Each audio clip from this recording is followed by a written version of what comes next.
সম্মানিত উপদেষ্টা মহোদয়, আপনি জানেন যে আপনার এই বয়সে এরকম একটা গুরুদায়িত্ব আপনার কাছে এসে পড়েছে, যেটার জন্য আমরা চাচ্ছিলাম, আমরা চাইছি যে সব বয়সের অন্তর্ভুক্তি থাকুক একটি ব্যবস্থায়।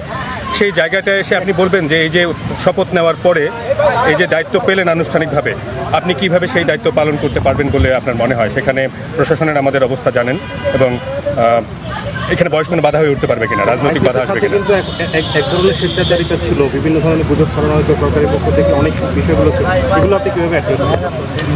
দেখুন, আমাদের যেই অগণতান্ত্রিক এবং স্বৈরাচারী একটি রাজনৈতিক ব্যবস্থা ছিল এতগুলো বছর ধরে, এখানে আমাদের বড় বড় রাজনৈতিক দলগুলোও কিন্তু সেই স্বৈরাচারী ব্যবস্থার মোকাবেলা করতে ব্যর্থ হয়েছে। সেই জায়গায় ছাত্রদের নেতৃত্বেই কিন্তু এই অভ্যুত্থানটি সংগঠিত হয়েছে। ছাত্রদের উপর আস্থা রেখে জনগণ রাস্তায় নেমে এসেছে। ছাত্ররা যখন সরকারে এসেছে এবং রাষ্ট্রের সংস্কারের জন্য কথা বলছে, আমরা মনে করি জনগণও সেই জায়গা থেকে এই তরুণ ছাত্রদের উপরে আস্থা রাখবেন, এবং এখানে আমরা অভিজ্ঞ এবং দক্ষ ব্যক্তিদেরকে মনোনীত করেছি আমাদের এই উপদেষ্টা প্যানেলে। একই সাথে আমরা মনে করেছি পুরো বিষয়টিকে পর্যবেক্ষণ এবং তদারকির জন্য, ছাত্রদের ভয়েস থাকার জন্য ছাত্রদের জায়গা থেকেও উপদেষ্টা প্রয়োজন। সেই জায়গা থেকেই আমরা দুইজন ছাত্র প্রতিনিধি এই উপদেষ্টা প্যানেলে রয়েছি, এবং পাশাপাশি আরও আমাদের ছাত্র প্রতিনিধিরা অন্যান্য উপদেষ্টাদের সাথে সহকারী হিসেবে সামনের দিনে কাজ করার সুযোগ থাকবে। নানা রকম চ্যালেঞ্জ আসতে পারে সামনে, তো সেই ব্যাপারে শিক্ষার্থীদের মধ্যে যাতে কোনো ধরনের বিভেদ তৈরি না হয়, বিভাজন, সেই বিষয়টা ভাবছেন নিশ্চিত করতে পারবেন কিনা?